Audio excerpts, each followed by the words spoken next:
আল্লাহ বলে বান্দার এই জমিনটা আমি রাখবো না, এই জমিনের মাটিগুলো আমি পোড়ায় তামা বানায় দিব। এই জমিনের মধ্যে যত পানি আছে সব পানি পোড়ায় ছাই বানায় দিব। যেদিন কিচ্ছু বলতে কিচ্ছু থাকবে না, সেদিন থাকবো শুধু আমি আল্লাহ। কে থাকবে জোরে বলেন? আমার আল্লাহ থাকবে। তাহলে আপনাকে আমাকে বোঝার দরকার, সেই মাওলার গোলামি করা লাগবে। সেই মাওলার গোলামি ছাড়া কোনো পথ নাই রে।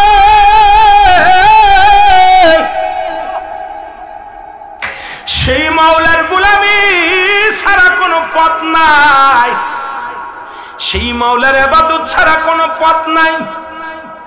যেহেতু আল্লাহ সবকিছু চূর্ণ বিচ্ছিন্ন করে দিবে, এই জমিনটা পুড়ায়া দিবে, মাটিগুলো পুড়ায়া দিবে, জমিনের পানিগুলো শেষ করে দিবে। যেদিন কিচ্ছু বলতে কিচ্ছু থাকবে না, থাকবে শুধু আমার আল্লাহ।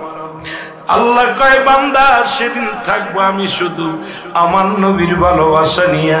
ওমা আরসালনাকা ইল্লা রাহমাতাল লিল আলামিন। জোরে জোরে চিল্লায় বলেন মারহাবা।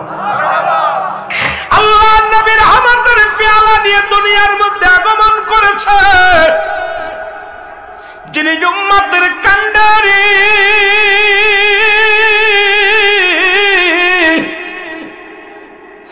উম্মতের দরদি নবী আমার রাহমাতুল লিল আলামিন, যিনি জগতের মধ্যে আছে নবী আমার। নবী বলেন হায়াতি খায়রুল লাকুম ওয়া মামায়াতি খায়রুল লাকুম। আল্লাহ নবী উম্মতিরা রে, এই দুনিয়ার মধ্যে আমি আগমন করেছি আমার উম্মতের জন্য কল্যাণ শুরু।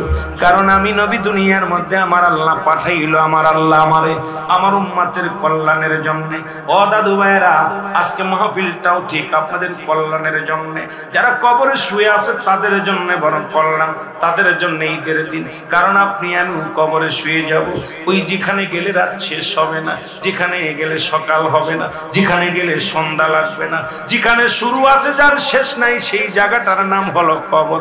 আমার নবী ডাকতে বলেন উম্মতিরা রে, এই দুনিয়ার মধ্যে আমি নবী দুনিয়ার মধ্যে আগমন করেছি আমার উম্মতের জন্য কল্যাণকারক। কারণ আমি নবী আমার উম্মতের সঙ্গে চলাফেরা করেছি, আমি নবী আমার উম্মতের সঙ্গে কথাবার্তা বলেছি, আমি নবী আমার উম্মতের মতো ঘর সংসার করেছি। সুতরাং শরিয়াত, তরিকত, হাকিকত, মারফাত সব জায়গায় আমার নবী।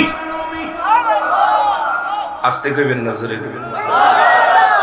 সব জায়গায় কি? জোরে বলেন, সব জায়গায় কি? আমার নবী।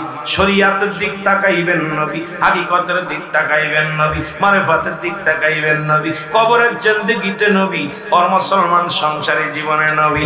আপনি জীবন দশায় আপনার নবী, ব্যবসায়ের মধ্যে নবী, নামাজের মধ্যে নবী, হজের মধ্যে নবী, যাকাতের মধ্যে নবী, আপনার জীবন বিধানের মধ্যে নবী।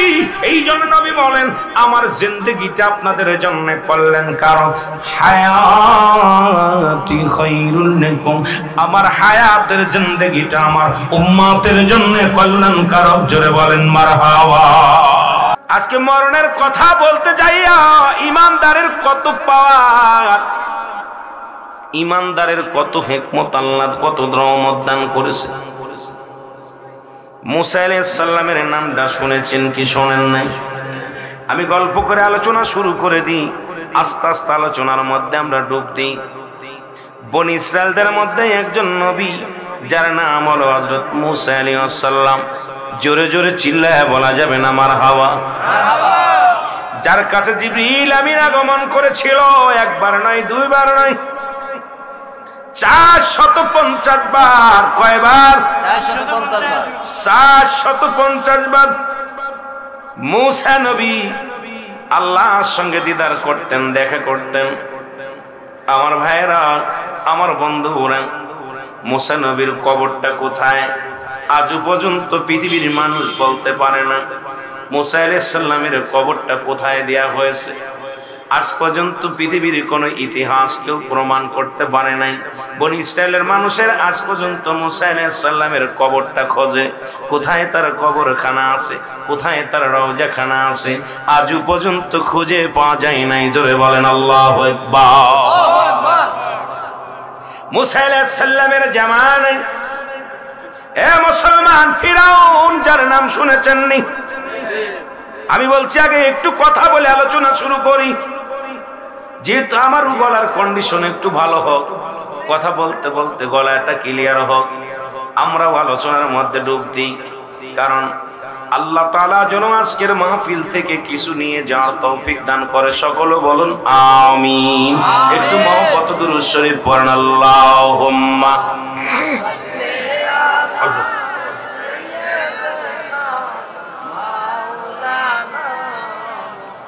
ওয়ালা আলি সাইয়্যিদিনা। সাউন্ড বাড়াইতে টানে কম। ফিরাউনের বাবানে ফিরাউনের দরবারে মুসা আলাইহিস সালাম লালন পালন হয়। অনেক ইতিহাস আপনারা শুনেছেন, শত্রুর বাড়িতে আল্লাহ রাব্বুল আলামিন মুসা আলাইহিস সালামকে লালন পালন করলেন। এই ফিরাউনের বংশকে সাইজ করে দিলেন আমার নবী মুসা আলাইহিস সালাম। জোরে জোরে চিল্লায়া বলা যাবে না মারহাবা মারহাবা। ওনার কওমের লোকদেরকে নিয়ে একটা জায়গা বসবাস করতে লাগলেন মুসা আলাইহিস সালাম। ওনার মৃত্যুর একটা ইতিহাস বলেই আমি মেন আলোচনায় চলে যাব। কি করলেন মুসলমান শোনো, একটা নির্জন এলাকায় যাইয়া ইমানদারদের নিয়ে মুসা আলাইহিস সালাম বসবাস করতে লাগলেন। বয়সও অনেক হয়ে গেলেন, মুসা আলাইহিস সালাম বুড়া হয়ে গেছেন। যেমন বয়স যখন মানুষের একটু বেশি হয়ে যায়, দুর্বল হয়ে যায়, মুসা আলাইহিস সালাম সব কিছু বাদ দিলেন। আল্লাহরে বলে, আল্লাহ অনেক করেছি, অনেক কিছু, এখন আর কিছু করতে চাই না। যে কয়টা দিন দুনিয়ার মধ্যে জিন্দা রাখছো গো আল্লাহ, সেই কয়টা দিন আমি তোমার বন্দেগী করে যেতে চাই, তোমার গোলামি করে যেতে চাই। আর দুনিয়ার মধ্যে হট্টগোল আর ওই ফিরাউনের জাতিরে শেষ করতেও চাই না রে আল্লাহ। তুমি আমার ঈমানের হালাতে থাকার তৌফিক দান করে দাও। জোরে বলেন মারহাবা।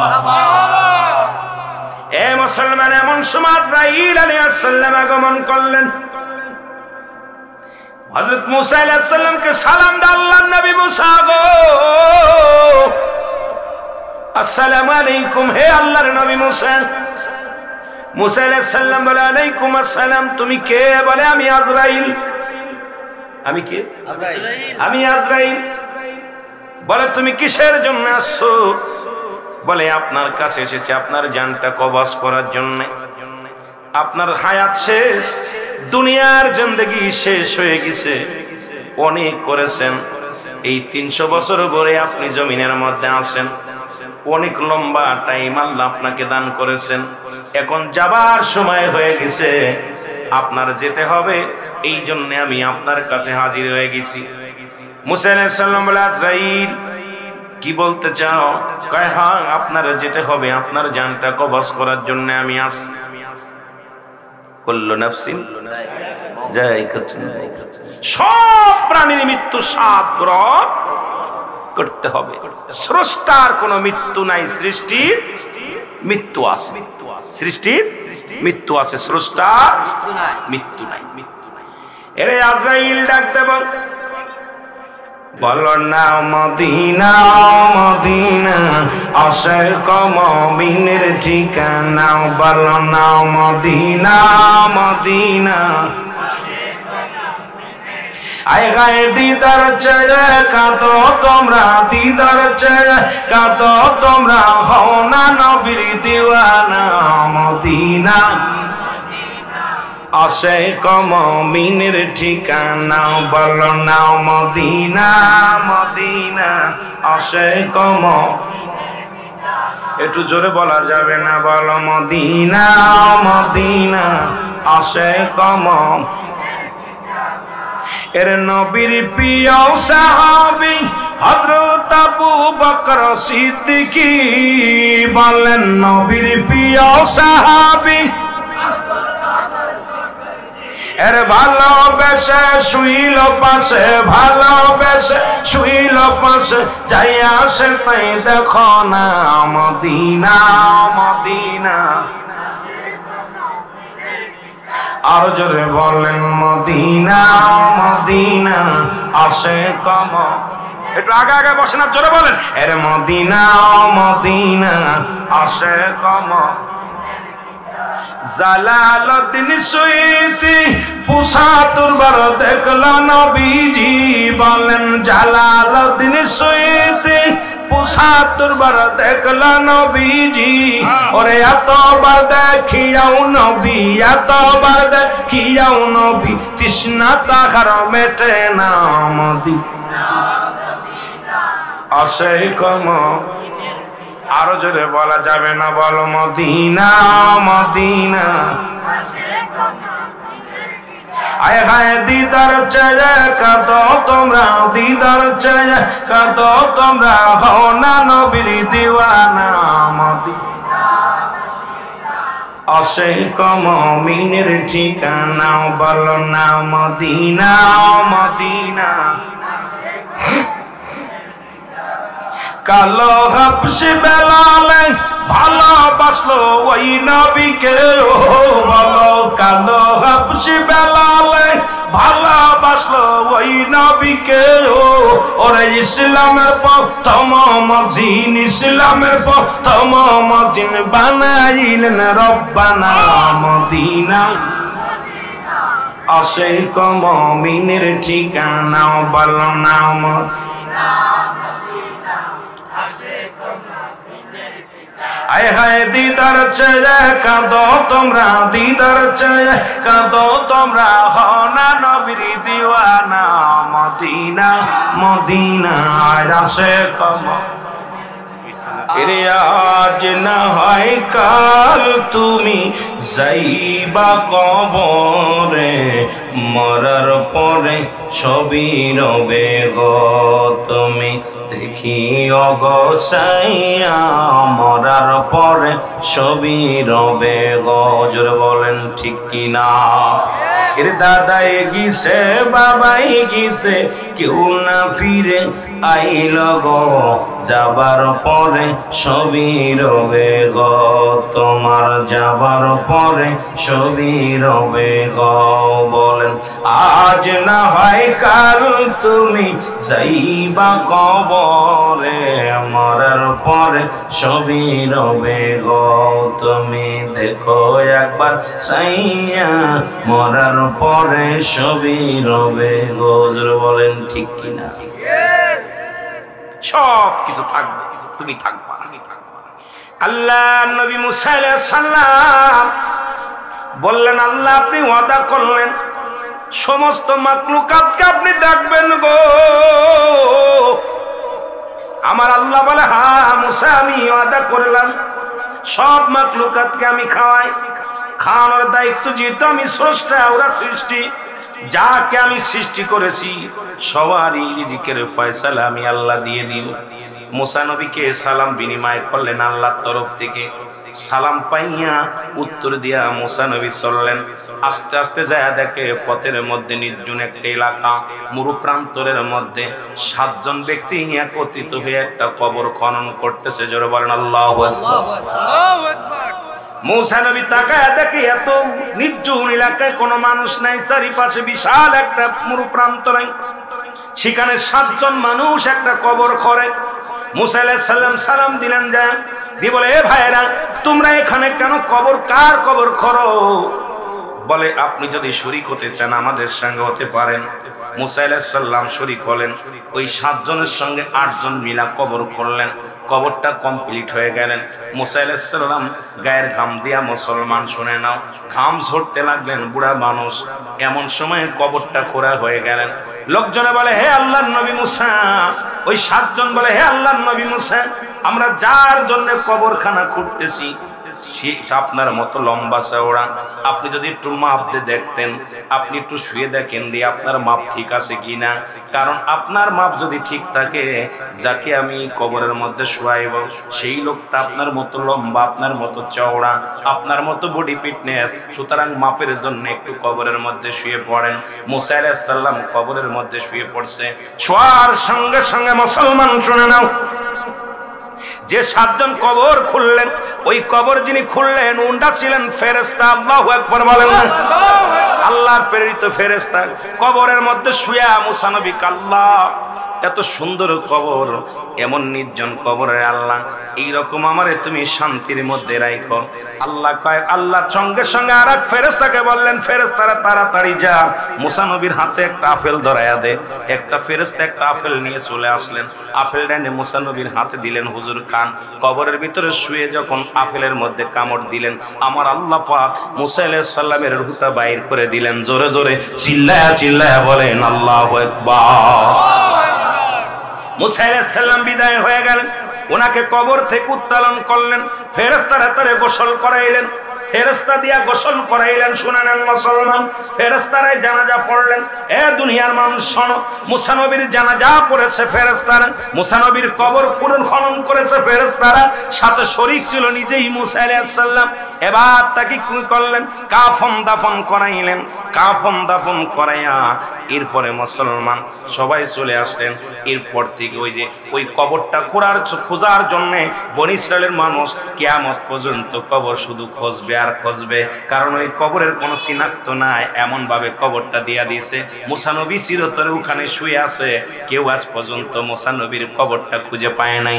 আর মুসা নবীর জানাজা পড়বে দুনিয়ার কোনো মানুষ পড়তে পারে নাই। মুসা আলাইহিস সালাম ওই কবরের মধ্যে শুয়ে আছে, কিয়ামত পর্যন্ত কবরটাকে জান্নাত বানায় শুয়ে আছে। জোরে বলেন মারহাবা। আল্লাহ পাক কত আসানে জানটা কবাস করছে, যেটা আপেল দে, ওর আপেলের খাওয়ার মজায় থাক। কারণ তো যখন কবরে শুয়ে কিছু আল্লাহ এত সুন্দর নির্জন, এত সুন্দর জায়গা, এইরকম একটা জায়গা হইলে ভালো হতো। আল্লাহ কয় যেহেতু রাজি হয়েছে এইরাম ভালো হইতো, ওরে ওটাই দিয়ে দে। আর ফেরেশতা দিয়া কেমনে টেকনিক খাটায় কবর পুষাইছে, একটু মাইফে দেখাইছে। কথা বলছেন? আল্লাহু আকবার বলেন। তবু আল্লাহ তারে রাখে নাই। পৃথিবীর মধ্যে 4 জন নবী এখনো জিন্দা। কয়জন নবী? 4 জন নবী। কয়জন? মুসা আলাইহিস সালাম তো বিদায় হয়ে গেছে, আরো 4 জন নবী দুনিয়ার মধ্যে জিন্দা আছে।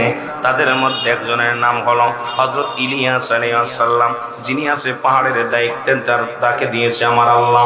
হযরত ইলিয়াস আলাইহিস সালাম হচ্ছে পাহাড়ের দায়িত্ব তাকে আল্লাহ দান করেছে। একজন হলো পানির দায়িত্ব আছেন খিজির আলাইহিস সালাম, আর একজন জান্নাতের মধ্যে আছে জীবিত অবস্থায়, ওনার নাম হলো হযরত ইদ্রিস আলাইহিস সালাম। আর একজন নবী আমার নবীর উম্মত হয়ে আসবে, আপনাদের নাম জানা আসেনি? নাম কি? জোরে বলেন না।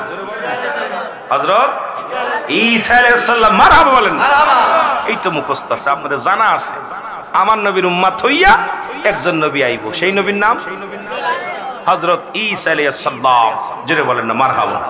আর একজন নবী আছে মুসলমান, শোনে না, যার কত উল্লেখ আছে, যিনি দুনিয়া থেকে আল্লাহ উঠায় নিয়ে গেছে, তবে দুনিয়ার মধ্যে পাঠাবে কি জানি না, যার নাম হলো হযরত জাকারিয়া আলাইহিস সালাম, যিনি গাছের কাছে সাহায্য চেয়েছিলেন, আল্লাহর কাছে সাহায্য বাদ দিয়া গাছের কাছে সাহায্য চেয়েছিলেন। ওই ব্যক্তি মুসলমান, কখন পাঠাবে কখন আসবে কেউ বলতে পারি না, তবে কোনো কিতাবের মধ্যে পাই নাই উনি আসবে। তবে গাছের কাছে সাহায্য চেয়েছিলেন, যে গাছটার উপরে ইহুদিরা কি করেছিলেন, সেই গাছটাকে পাড়াইলেন, এরপরে আগুনে তারে পোড়াইলেন। কিন্তু আল্লাহ তার প্রিয় বান্দারে উঠায়া নিয়ে গেছে, তবে পাঠাবে কি পাঠাবে না এটা আমরা বলতে পারি না, কোনো প্রমাণ আমরা পাই না, তবে আল্লাহ ভালো জানে। জোরে বলেন মারহাবা। আর একটু জোরে বলেন না মারহাবা। এই মূসা আলাইহিস সালাম আল্লাহর সঙ্গে দিদার করতেছেন। শুনে রাখবেন আলোচনা মুসলমান, মৃত্যুর আলোচনার মধ্যে আপলোড কোনো মৃত্যুর আলোচনা হয় না। কুল্লু নাফসিন, এর কোন আর কোন আয়াত আছে নাকি? কথা কর এন অনেকে কইতে হুজুর মৃত্যুর কোন আপলোড আলোচনা নাই। আলোচনা করা যায় অন্যটা, কিন্তু মৃত্যুর আলোচনা দিলে মরণ হবে। এই তো এরা বাড়াই বুড়ে বলা যায়, কথা কয় নাকি? বাড়ায় বলা সম্ভব, না। কথা বলেন ঠিক কি না? কেউ কয় ইন্তেকাল করছে, কেউ কয় মরিছে, কেউ কয় মারা গেছে। কথা কয় না? আর ও কয় স্বর্গে গেছে না নরকে গেছে। কথা কয় না? সবই তো একই অর্থ, যে লাও ঠিক। মুসা আলাইহিস সালাম মুসলমান আল্লাহর সঙ্গে দিদার করতে গেলেন। 3 জন মানুষের সঙ্গে দেখা। কয়জন? 3 জন। মুসার ভিতরতে রয়েছিল। মরার খবরটা বলে আসলাম, তারপর একটু আর একটা খবরে চলে যাই। বাতিনি জিকিরটা আবার একটা, সেটা হলো চুপে চুপে জিকির। এটা আবার 2 ভাগে বিভক্ত। একটা হলো ঠোঁট বন্ধ জিহ্বা চালু, আর একটা জিহ্বাও বন্ধ ঠোঁটও বন্ধ। কলব যুগে মানব দেহের বামদুদের নিচে একটা হাড়, হাড়ের নিচে একটা গোস্ত। আরবিতে বলে কল, ইংলিশে বলে হাড়, বাংলায় বলে হৃৎপিণ্ড। এটা যাদের পবিত্র, সমস্ত দেহরাজ্য পবিত্র। সুবহানাল্লাহ বলেন। সমস্ত দেহরাজ্য পবিত্র। এখন মুনাফিকদের চিনার উপায়, যারা জিকির করবে, জিকিরে তারা গাফিলতি করবে, নামাজে তারা অলসতা করবে। যখন নামাজে দাঁড়ায় অলসতা করে, আর যখন জিকির করে গাফিলতি করে। মুনাফিকদের চিনার উপায়। জিকির করলেন কার? এই জিকির কিতাবের ভাষায় 4 ভাগে বিভক্ত। কয় ভাগে? 4 ভাগে। চরমোনাই, সারসিনা, ফুরফুরা, শিব দেওয়ান বাগ। আপনার সুন্নি আর ওহাবি নাই, সকলের জন্য বলেছি, সব ভাইদের জন্য। কিতাবের নাম তিরমিজি শরীফের 2য় খণ্ড 175 নাম্বার পৃষ্ঠা। কত নাম্বার? 175 নাম্বার পৃষ্ঠা। এতদিন জিকির করছেন আল্লাহ আল্লাহর জিকিরের নাম। এই জিকিরটার নাম হলো ইসমে জাতের জিকির। একটু আগে যেটা করলেন, জিকিরটার নাম কি? ইসমে জাত। বাইহাকি শুআইবুল ঈমানের 1ম খণ্ড 337 338 নাম্বার পৃষ্ঠা। এতদিন জিকির করেছেন কালেমার জিকির না, কোথাও কোনো কালেমার জিকির নেই। এই জিকিরটার নাম হলো নাফি জাতের জিকির, লা ইলাহা ইল্লাল্লাহু মুহাম্মাদুর রাসূলুল্লাহ সাল্লাল্লাহু আলাইহি ওয়াসাল্লাম। যেহেতু অনেকে জিকির করে, তো কথাটা বলে দিলে আপনাদের বুঝতে ভালো হবে, এই জন্য বলে যাই। আমার বাবারা, তাহলে কালেমার জিকির আমরা জানাম, অনেকেই জানি, কালে জিকির করি কিন্তু নাম জানি না। যেরকম ঠিক কি না? এই জিকিরটার নাম কি? নাফিয়েস বাত। নাম্বার 3 কানজুলুল মানের 1ম খণ্ড 214 নাম্বার পৃষ্ঠা। কত নাম্বার? 214 নাম্বার পৃষ্ঠা। এতদিন জিকির করছেন তওবার জিকির না। এই জিকির কোন তওবার কোন জিকির না। জিকিরটার নাম হলো কুওয়াতের জিকির, লা হাওলা ওয়ালা কুওয়াতা ইল্লা বিল্লাহ। মারহাবা বলেন না? আর একটু জোরে বলেন। এ মুসলমান, ইবনে মাজার মধ্যে 4th নাম্বার জিকির, সুবহানাল্লাহ আলহামদুলিল্লাহ।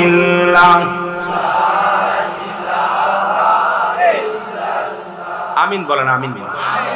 এত ব্যাখ্যা দেওয়ার সময় নেই। কি বললেন? জিকিরটা করলেন। এই জিকিরটা আমরা যারা অনেকে করে, আপনারা যখন জিকির করলেন, অনেকেই আল্লাহ আল্লাহ কইছে, অনেকেই জবানটা বন্ধ রাখছে। আমার বাবারা বললেন জিকির মাথা নাড়বে কেন? সবচেয়ে বেশি জিকির করে আমাদের ইমাম সাহেব, যেহেতু উনি কোরআনের হাফেজ। আমার হাফেজ ভাইয়ের আছে। বিসমিল্লাহির রহমানির রহিম। ইন্নাল্লাযীনা ক্বালু রাব্বুনাল্লাহু সুম্মা ইসতাকামু তাতানাজ্জালুল মালাঈকাতু আল্লাহু আকবার। ঠিক কি না? ঠিক। জিকির করেন না, কথা বলেন। ওনার জিগাইবেন, কোরআন পড়তেছি, ভুলতেছি, একটু আল্লাহ আল্লাহ বলছেন না, কিছু মানুষ হাসতেছিল। আপনারা সামনেতে জিকির করতে, পিছনের মানুষগুলো এরকম চাইছে দেখতে করে কি? তো ওরে জিগি হাফেজ সাহেবের জিগান এখন যে আপনি ঢললেন কেন? যে আপনি তো কোরআন পড়তেছেন, কোরআন এরকম ঢুললেন কেন? উনি বলবে কোরআনের ভিতরে যে কি মধু, এটা আমি নিজে জানি না। আমার যে কে ঢুলাইছে আমি বলতে পারি। কোরআন এত মধু, কোরআন এত জাদু, কোরআন পড়তে গেলে এমনি ঝুল এসেছে। জোরে বলেন ঠিক কিনা? উনি ঝোঁকে না, উনাকে ঝুঁকাইছে কে? আল্লাহ। সবচেয়ে বেশি মাথা ঝুলায় কে? কোরআনের পাখি। কথা কন না? আপনারা একটু আগে পড়লেন না, উনি এক পারা পড়তে গেলে অনেক সময় লাগে, যে ঝুলতেছে। কি মধু, কি মায়া। জোরে বলেন ঠিক কিনা? আমার দাদু ভাইয়েরা এইবার বলতে পারেন, হুজুর এটাও মানলাম, কিন্তু আপনি যে গজল গাইলেন, এটা কোন কিতাবে পাইলেন? হ্যাঁ, কিতাব না থাকলে জীবনে গাইতাম। নবীজির দরবারে নবীজি নামাজ পড়াইতেন। নবীজি 2টা মেম্বার ছিল মসজিদের। একটা মেম্বারে নবী খুতবা দিতেন, আর একটা মেম্বারে নবীর সাহাবীরা নবীকে নাচ শোনাইতেন। নবীর দুজন সাহাবী ছিল, নাম হলো আহসান বিন সাদ। এই দুই সাহাবী নবীকে সদা সর্বদা নাচ শোনাতেন, কবিতা আবৃত্তি করে শোনাইতেন, গজল গেয়ে শোনাইতেন নবীজিকে। এখন আমাদের যে জায়েজ নাই মৌলবীরা গজল গাইলে অনেক কিছু শুনি রাখলে গজল গজল গাইবে না তোর মাথা কইব কথা কর নাকি? গজল কে শুনে? নবীজি শুনে। আহা, নবীর সাহাবীরা শুনছে, বলছে নবীজি শুনছে, নবীজিকে কবিতা আবৃত্তি করে শুনেছে। কিন্তু আমার দেশের কিছু তথাকথিত জ্ঞান পাপী পাগলেরা আছে, কথায় কথায় খালি সুন্নিরা গান গায়, গজল গায়। আমি কই যে মৌলবীরা গজল গায় আমি এদের ধন্যবাদ বেশি জানি, কারণ অনেক যুবক গুলো আমাদের তাহিরি ভাই আছেন, অলিউল্লাহ আশিকি ভাই আছেন, গজলগুলো যখন গায় এত মজা লাগে। অন্য আপনাদের যে জালালি দরবারে অনেকেই দরবারে আছে 8-9 জন আলেম, যখন গজল গায় আমার কিন্তু মজা লাগে। আপনাদের কি লাগে জানি? তবে শরিয়াত মোতাবেক গজল হওয়া লাগে, শরিয়াতের বাইরে কিছু আবার একটু বলে ফেলে, এটার জন্য আবার গুনাহগার হয়ে যেতে হবে। আগে শাব্দিক অর্থ বুঝতে হবে, অর্থটা কি বলছে। হ্যাঁ, কথা বোঝেননি? এটা যদি বলে তাহলে পরে এটাও বলছে, খারাপ বলে নাই। যদি বলি খাজা, খাজা হচ্ছে ফার্সি ভাষা। খাজা শব্দের অর্থ সম্মান। দরবার বিঠান, দরবার যেখানে কথা আলোচনা হয়, দরবার হয়, বৈঠক হয়, এখানে হয় রহমত পায় নাই গজব পায়। এখানেও দুইটা জিনিস পাওয়া যাবে, এনও একটা পাবেন, খালি হাতে কেউ এনতো ফেলবে। এনতো হয় নিয়ে যাবে গজব নাই রহমত।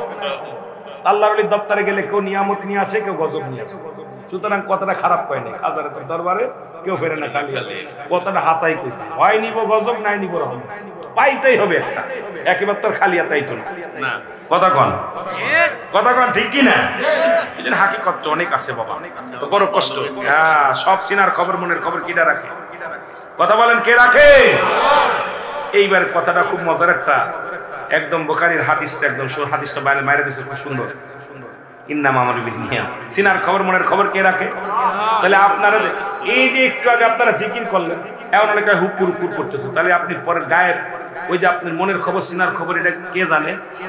আপনি কিরাম বুঝলেন যে আমি হুকুর হুকুর করতেছি? কথা বলেন, কেউ বলতে পারি? এটাদের একটা গল্প আমার মনে পড়ে গেল। এর পিছনে কথা বলে কারা? সবাই ওয়াজ শুনতেছে, যারা বাইরে আছে ওরাও শুনতেছে, ওদের বসার সুযোগ নাই, দাঁড়ায় দাঁড়ায় শুনতেছে। আর একটু পর্দা পাইছে, একটু গোপনে গোপনে আছে, কি কন? এনে অনেক মেয়ে ছেলে আছে, একটু লুকায় লুকায় শুনতেছে, পর্দার একটা বিধান আছে। কথা কন, ঠিক কিনা? হ্যাঁ, তোমার ভাইরা ওই একজন খুব একজনের আমার একটা মনে পড়ে গেল, একজন তুতা পাখি দিয়ে ব্যবসা করে। তুতা পাখি চেনেন? ব্যবসা করে। এই তুতা পাখি দোকানে নিয়ে বেচা কিনা করে, লোকজন ভিড় জমায় দোকানে, প্রচুর বেচা কিনা। তুতা পাখি দেখার জন্য সবাই যায়। হঠাৎ করে তুতার একদিন দোকানে শিকল দিয়ে বেঁধে থুয়ে বলছে, তুতা তুই থাকে, আমি গোসল করে নামাজ পড়ে আসি। তুতা আসছে, হঠাৎ করে একটা বিড়াল ঢুকছে। বিড়াল ঢুকে যখন ছো মারছে, তুতার গলায় ছিল শিকল।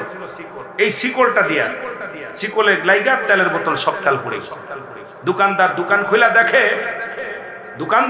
খুলে দেখে, তেলের বোতল সব পড়ে গেছে, তেল। দোকানদার রাগান্বিত হইয়া একটা বাড়ি মারছে, তুতার মাথা ফেটে গেছে। মাথা ফেটে গেলে এখন মায়া লাগছে তুতারে, যা ডাক্তারের দোকানে নিয়ে পশম পরিষ্কার করে দিয়া স্যাভলন লাগাই দিছে। এখন কিছুদিন পরে দুই বন্ধু দোকানের সামনে বসে কয়, কারে দোস্ত, ইমাম সাহেবের কয়দিন বয়স, মাথার চুলগুলো পড়ে গেছে, আহার টাক হয়ে মুড়ে বেয়ে গেছে। তুতা বলতেছে, আমি জানি ও তেল ফেলাইছে তাই টাক হয়েছে। কি বলছে? ও তেল ফেলাইছে তাই টাক হয়েছে। এখন দোকানদার বুঝতে পারছে, হারে ওদের টাক হয়েছে, বয়স হয়েছে, রোগের টাক পড়ছে, কিন্তু ওরা তো মায়েরা টাক ফেলাইছে। তা আমাদের দেশের মানুষ হলো এখন মনের কোন মনে যেটা বলে ও আর একজনে বলে ফেলে, মনে এটা করে। ভাই আমার, এই জন্যে আগাম কোনো কথা বলা ঠিক না। সবসময় যেন আমলের নিয়তে সমস্ত ইবাদত করে উত্তম, যেটা বলেন ঠিক কিনা? তবে শরিয়াতের একটা শরিয়াত ছেড়ে দিলে কাফের। শরিয়াতের বিধান যেটা আছে এটা আপনাকে লঙ্ঘন করা কখনো মেনে নেওয়া যাবে না। আপনি অনেকেই কয় নামাজ পড়ি আর না পড়ি, ইমান ঠিক আছে। ওরে আগে পিটায় দেশ ছাড়া করতে হবে। মুসলমান এবং কাফেরদের মধ্যে পার্থক্য হলো নামাজ। যার নামাজ নাই তার আবার ইমান কমতে আসে। কথা কয় না? আছে না? তবে সুন্নিদের ভিতরে দুইটা দোষ আছে। দোষটা আমি বলে যাই, হয়তো আপনারা কইতে পারেন রুলেন ভাই এমন একটা কথা বলেন। সুন্নিদের ইমান আছে, আমল নাই। ইমান আছে, আমল নাই। আর বাতিলদের আমল আছে, ইমান নাই। কথা বোঝেন? দাম থাকলে কিনবি, কিন্তু বাবা বড় লসের মধ্যে আছে। দাম আছে কিন্তু লসের মধ্যে আছে। ইমাম সাহেব যেটা বলছে কথাটা মানি, কিন্তু এইরকম কইলে ওরা পায়ে বসবে। ইমান আছে আমল নাই, আমল আছে ইমান নাই। মানব জীবনের অমূল্য সম্পদের নাম হলো ঈমান, আর ব্যক্তির জীবনের অমূল্য সম্পদের নাম রূহ। রূহবিহীন যেমন বডির মূল্য নাই, এই রূহবিহীন বডির কোনো মূল্য নাই। দেখতে শুনতে ভালো, রূহটা নাই। এখন বলি ইমাম সাহেব সকালবেলা মাইকি বলবে একটা শোক সংবাদ। কি গ্রাম নিবাসী, এই গ্রামটার নাম কি যেন? নূরপুর গ্রামের মোহাম্মদ হানিফ মিয়া ইন্তেকাল করিয়াছে, বা চাঁদ মিয়া ইন্তেকাল করেছে। ইন্না লিল্লাহি ওয়া ইন্না ইলাইহি রাজিউন। মরহুমের জানাজা সকাল 10টায় মসজিদ প্রাঙ্গণ অনুষ্ঠিত হবে। একই মুখে বললো কি দেখেন, এই জবান দিয়ে বললো মরহুম চাঁদ মিয়া সাহেব ইন্তেকাল করেছে। কে মরছে? কে মরছে? বলছে অমুকের ছেলে অমুক মিয়া ইন্তেকাল করছে। বলছে একটা শোক সংবাদ, অমুক গ্রামে অমুক নিবাসী অমুক ব্যক্তি আজ রাত 12টার সময় ইন্তেকাল করছে, নাম বলছে। এরপরে আর নাম বলবে না, বলবে মরহুমের জানাজা। কিসের জানাজা? কথা বুঝেননি? মরহুমের জানাজা বা মায়েতের জানাজা সকাল 10টায় অনুষ্ঠিত হবে। এক মুখ দিয়ে কেবল জিন্দাটারে মারছে, মরাটারে হয়ে গেছে লাশ, মরহুম হয়ে গেছে। চিন্তা করছেন কিছু? তাহলে আপনার আমার জীবন হলো এইটুক, নিঃশ্বাসটা ত্যাগ হয়ে গেছে, আর মূল্য নাই। এই জন্য ব্যক্তির জীবনের অমূল্য সম্পদের নাম হলো রূহ। রূহবিহীন বডির কোনো মূল্য নাই। হাত আছে, পা আছে, সব আছে, রূহটা নাই, বডির কোনো মূল্য নাই। এই জন্য আমল করছে, নামাজ, রোজা, হজ, যাকাত। ইমাম শেবুজুজরা বলছে ওদের পরে কইতেছে সব ঠিক আছে, ঈমান নাই। যার ভিতরে নবী নাই তার ইবাদত করে লাভ নাই।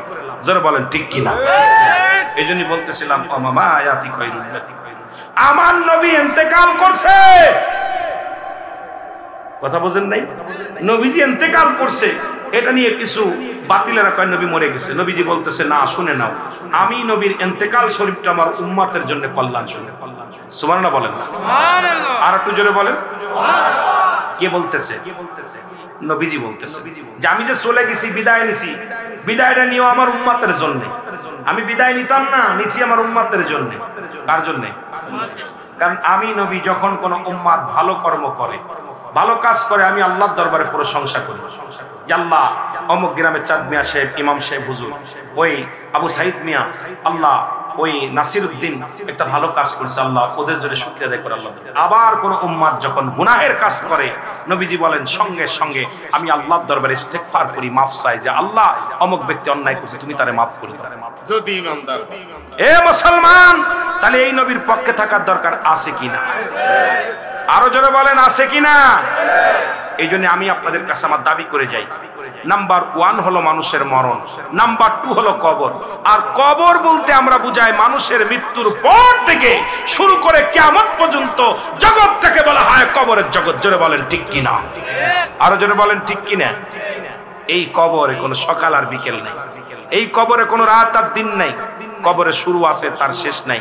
সর্বশেষে যিনি ইন্তেকাল করবে, যিনি মারা যাবে, সেও 50,000 বছর বা 500 বছর কিসে থাকবে? কবরের জিন্দেগিতে থাকা লাগবে। এই জন্য আমার ভাইয়েরা 40 বছর 50 বছরের জিন্দেগি পাইয়া আপনারা অবহেলায় কাটাইতেছেন। আপনাদের কাছে আমার করজোরে একটা দাবি থাকবে যে আপনারা আমল করবেন, 5 ওয়াক্ত সালাত আদায় করবেন। রাজি আছেন? যে রাজি আছেন? আমি ওয়াজের কবরের দিকে যেতে চেয়েছিলাম, আমি বিস্তারিত আলোচনা, আমি ওদিকে ঢুকতে পারি নাই। তবে একটা কথা বলে যাই, আজ থেকে নামাজ 5 ওয়াক্ত সালাত কে কে আদায় করবেন? একটু হাতটা উঠান নামাজের জন্য। আল্লাহ কবুল করো, জোরে বলেন আমিন। যারা পড়েন তার দরকার নাই, যারা আদায় করেন তারা না। যারা নামাজটা আদায় করেন না, আজ থেকে ওয়াদা করবেন আজ থেকে আর নামাজ ছাড়বো না। রাজি আছেন? রাজি আছেন? কে কে একটু হাত উঠান। আল্লাহ তুমি কবুল করো, জোরে বলেন আমিন। আরো জোরে বলেন আমিন।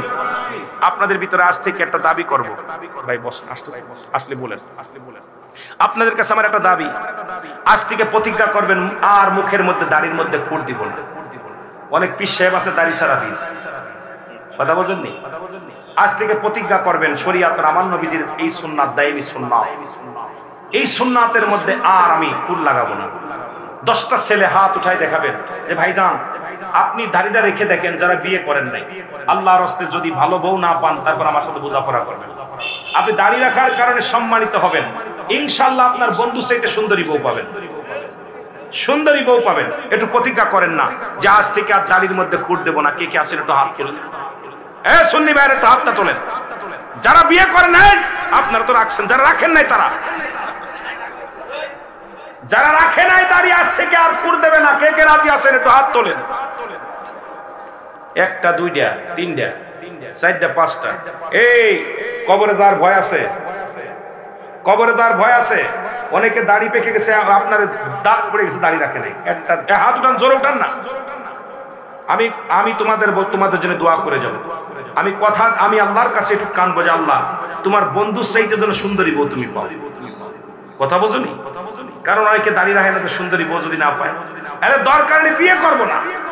কথা কন ঠিক কিনা? তাই বলে কি নবীর সুন্নাত ছেড়ে দিব? তাই বলে কি নবীর সুন্নাত ছেড়ে দিব? নবীর সুন্নাত রাখার জন্য যদি মরণ হয়, নবীর সুন্নাত রাখার জন্য যদি মরণ হয়, মরতে রাজি আছেন? মনে হয় দাড়ির সুন্নাত যদি মরণ, এমনি মনে হয় মরণ হবে না, এমনি হবে।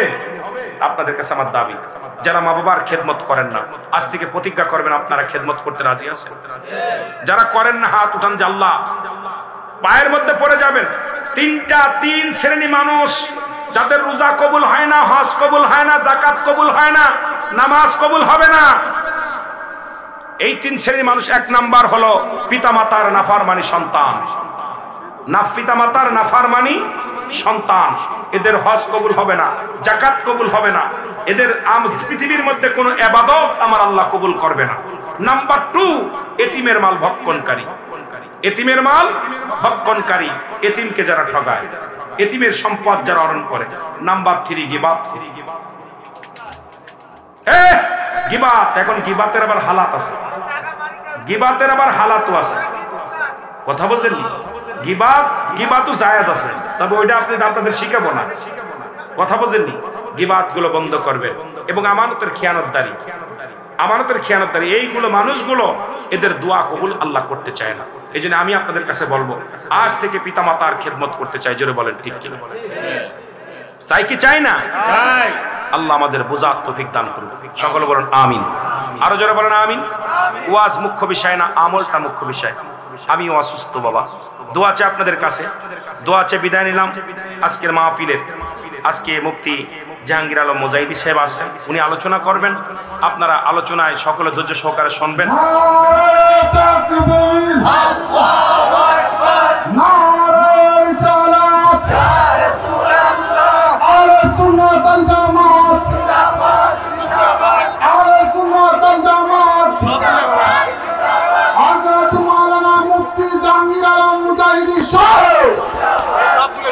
হযরত মাওলানা জাহাঙ্গীর আলম মুজাহিদি সাহেব প্রধান মেহমানের আগমন, প্রধান মেহমানের আগমন, ওস্তাদুল উলামার আগমন, প্রধান মুফাসসিরের আগমন। সম্মানিত এলাকাবাসী,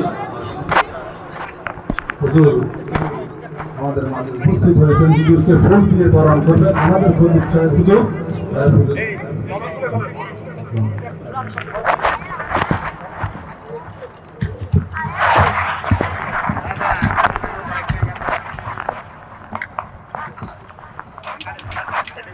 হুজুরকে ফুল দিয়ে বরণ করে নিতেছেন আমাদের হুজুর সাহেব।